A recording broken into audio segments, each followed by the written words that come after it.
Ay na lang, habang lumalaki sila, lalo silang nagiging napakakulit. Lakot kayo kay amo, ha? Lakot kayo kay amo. Dito kayo sa kwarto niya. Hoy!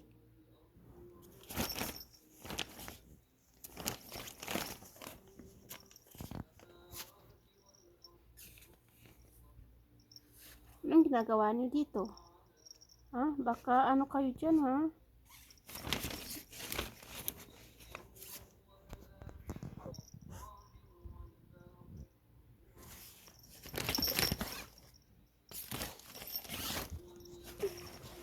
Ito naman yung buntot ang ano niya. Uy! Lagot ka dyan. Lagot ka dyan. Tama na, labas na tayo. Labas! Labas! Labas na tayo. Sige na. Labas na tayo.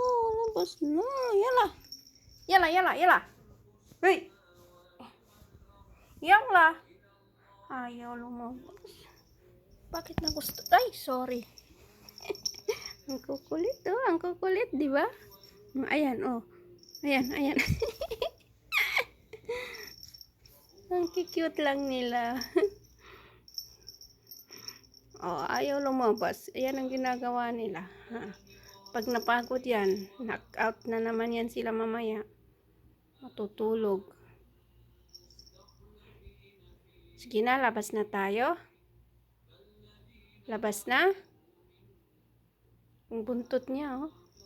Oo, tama na yan. Ay, pati ba naman ako? Pati ba naman ako? Pati ba naman ako? Ya, hello? Labas na. Ayaw. Ay, naku po. Ayun na.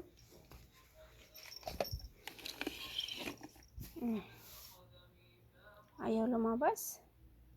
Yala.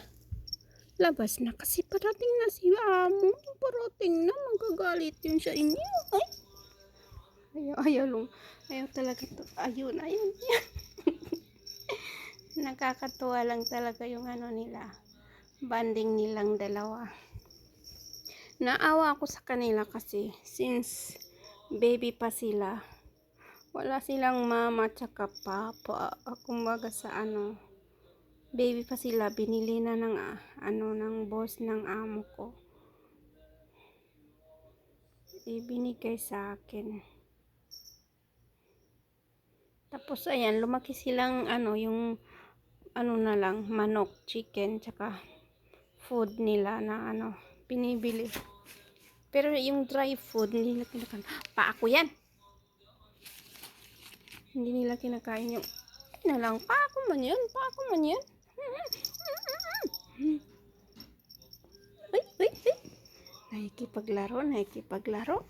Sige na. Labas na tayo.